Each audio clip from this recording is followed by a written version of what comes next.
जैसा कि हमने अभी आपको दिखाया, इतना सारा कूड़ा करकट पूरे 2 कट्टे भर चुके हैं। अब हम इन कट्टों को सुबह आने वाली म्यूनिसिपल कमेटी की गाड़ी के अंदर डाल देंगे। अपने आसपास के परिवेश को साफ सुथरा रखना भी एक यज्ञ है। सभी को सादर नमस्ते जी। ओम नमस्ते जी। बच्चे दैनिक यज्ञ कर रहे हैं, इसे अग्निहोत्र भी कहते हैं। जो अग्निहोत्र है यह यज्ञ का ही एक रूप है, लेकिन केवल अग्निहोत्र ही यज्ञ का रूप हो ऐसा नहीं है। यज्ञ का बहुत ही विस्तृत क्षेत्र है, व्यापक क्षेत्र है। जो भी धर्म के कार्य हम करते हैं, सत्य के लिए कार्य करते हैं, परोपकार के लिए कार्य करते हैं, वो सब यज्ञ के अंतर्गत ही आते हैं।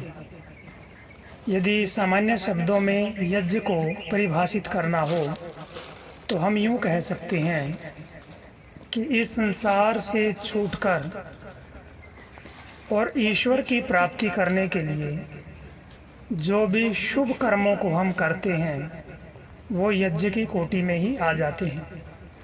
अब आप ये कहेंगे कि घर के बाहर पॉलीथीन उठाना ये कौन सा यज्ञ है? इसमें क्या शास्त्रीय प्रमाण है कि हम घर के आसपास की सफाई करें और हमारा यज्ञ हो जाएगा? तो सुनिए। इज्यते देव पूजनम संगतिर्दानम च क्रियते यत्र स यज्ञः। यज्ञ शब्द देव पूजा, संगतिकरण और दान अर्थ वाली यज्ञ धातु से नंग प्रत्यय करके निष्पन्न होता है। अब इसके अंदर जो 3 शब्द आए हैं, देव पूजा, संगतिकरण और दान, तो इसमें जो देव पूजा है इसका अर्थ है देवों का सत्कार करना। देव चेतन और जड़ दोनों प्रकार के देव होते हैं। 33 कोटि देवताओं का वर्णन किया सत्यार्थ प्रकाश में स्वामी दयानंद सरस्वती जी ने। उनमें से जैसे पृथ्वी, जल, अग्नि, वायु, आकाश, ये भी देव हैं, ये जड़ देवता हैं। तो अपने आसपास के पर्यावरण को शुद्ध करना तो एक देवों की तो सत्कार करना है, देवों की पूजा है। उसे वायु का पर्यावरण की शुद्धि होगी, हमारे आसपास की पृथ्वी की शुद्धि होगी, क्योंकि जब पॉलीथीन वगैरह धरती में चले जाते हैं तो उसकी उर्वरा शक्ति नष्ट होती है। पॉलीथीन पड़े रहते हैं तो बदबू भी आती है, वातावरण को दूषित भी करते हैं। उनको कोई जला देता है तो और भी दुर्गंध फैलती है। तो इस प्रकार से ये हमारे पर्यावरण को गंदा करते हैं। तो इसमें बताया कि देव पूजा अर्थात अपने देवों का सत्कार करना, सेवन करना। और जड़ पदार्थों का सेवन करना, सत्कार करने का अर्थ क्या हुआ कि हम उनका अच्छी प्रकार से सदुपयोग करें, उनको अच्छी प्रकार से संभाल के रखें। ठीक ढंग से उनका यदि हम सदुपयोग करेंगे, प्रयोग करेंगे तो उनकी उम्र भी बढ़ेगी, ऐसा ये मानना चाहिए। दूसरा प्रमाण है, महर्षि मनु ने मनुस्मृति में धर्म के 10 लक्षण दिए हैं। धृति, क्षमा, दमो, स्थेयम, शौचमिंद्रिय निग्रह, धीर, विद्या, सत्यम, क्रोधो, दशकम धर्म लक्षणम। अब ये जो धर्म के 10 लक्षण बताए हैं, अर्थात जिनसे हमारा मोक्ष होगा, जिन गुणों को धारण करने से, ये 10 गुण हमें धारण करने होंगे। इनमें एक गुण है शौचम भी है, अर्थात शुद्धि करना, साफ सफाई रखना, अपने न केवल घर की बल्कि आसपास के परिवेश की आंतरिक शुद्धि, बाहर की शुद्धि, ऐसा करके। इसी प्रकार एक और हम शास्त्र का प्रमाण देते हैं। महर्षि पतंजलि जी ने जो योग दर्शन की रचना की है उसके 4 पाद हैं। उन 4 पादों में जो दूसरा पाद है, पाद अर्थात अध्याय है, उसके दूसरे अध्याय का 32वां सूत्र है, शौच, संतोष, तप, स्वाध्याय, ईश्वर प्रणिधानानि नियमाः।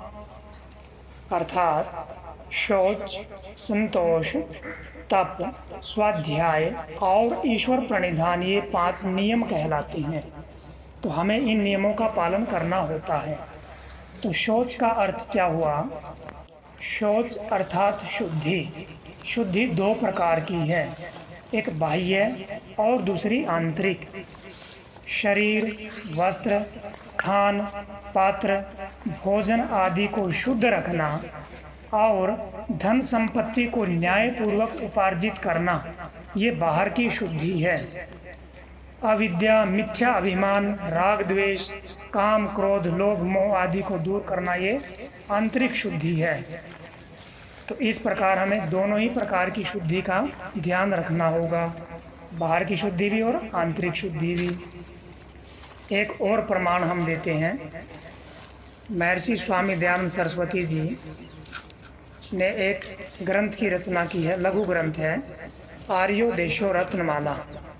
आर्योदेशो रत्नमाला में वो क्या लिखते हैं कि जो अग्निहोत्र से लेके अश्वमेध पर्यंत व जो शिल्प व्यवहार और जो पदार्थ विज्ञान है जो कि जगत के उपकार के लिए किया जाता है, उसको यज्ञ कहते हैं। तो बताओ कितनी अच्छी बात लिखी कि जगत के उपकार के लिए जो कार्य किए जाते हैं तो वह भी एक धर्म का ही रूप बन जाता है, और धर्म का उपार्जन करना यज्ञ के माध्यम से होता है। तो ये भी एक यज्ञ की कोटि में ही आ जाता है। तो अब अपने आसपास की हम शुद्धि करते हैं, सफाई करते हैं, तो उससे हमारे चित्त की भी प्रसन्नता होती है। तो अब दोनों बच्चे जो ये प्लॉट में से पॉलीथीन आदि इकट्ठा कर रहे हैं, तो इसमें एक तो स्वयं के चित्त की प्रसन्नता भी होती है। जब ये करने के बाद ये लगता है कि हमने कुछ समाज के लिए किया है, हमने कुछ परोपकार का कार्य किया है, तो अपनी एक सेल्फ सेटिस्फैक्शन भी होती है। दूसरा लाभ ये होता है कि आस पास में जो एक खाली प्लॉट पड़ा रहता है उसमें बहुत सारे पॉलीथीन, जब कोई आंधी चलती है तो घरों के आसपास में ही उड़ेंगे, गलियों में उड़ेंगे, तो बहुत बुरा लगेगा। तीसरा ये कि गायें भी कई बार इसमें आ जाती हैं। आज मैं देख रहा था एक गाय मेरे सामने ही एक पॉलीथीन को चबा रही थी। मैं थोड़ा प्रयास भी कर रहा था कि उसको मैं हटा दूं, लेकिन जब तक मैंने वहाँ पर मैं गया तो वो निगल चुकी थी उस पॉलीथीन को। तो ये बहुत ही मतलब दुर्भाग्य की बात है। और ये जो आप प्लॉट देख रहे हैं, ये समस्या बहुत से घरों की है। किसी कॉलोनी में या सेक्टर में कोई मकान बना लेता है और उसके अगल बगल में कुछ इन्वेस्टर लोग उसको खरीद के डाल देते हैं।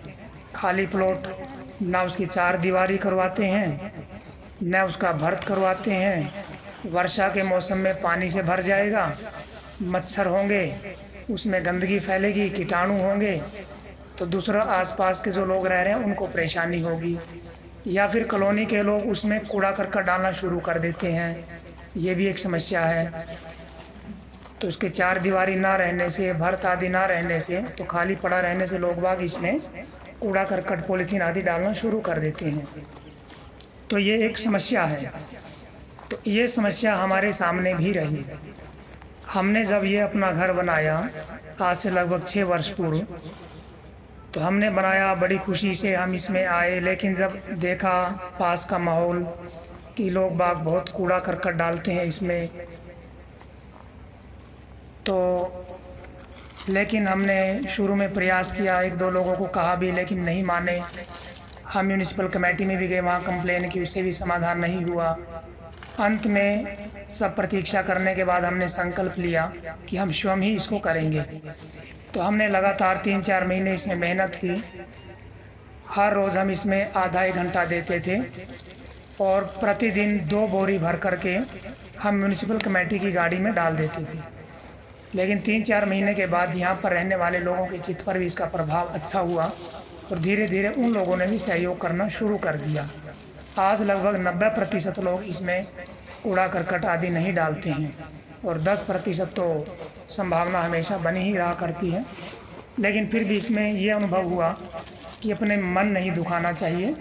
जितना हमसे हो सकता है हमें प्रयास करना चाहिए। बार बार कंप्लेन करते हैं, उससे भी समाधान नहीं होता है। पड़ोसी पड़ोसियों से लड़ाई झगड़ा करेंगे तो उससे भी समाधान नहीं होगा। हाँ, हम स्वयं कुछ प्रयास करेंगे तो अवश्य ये अनुभव हुआ कि दूसरे लोग भी फिर हमारा साथ देते हैं।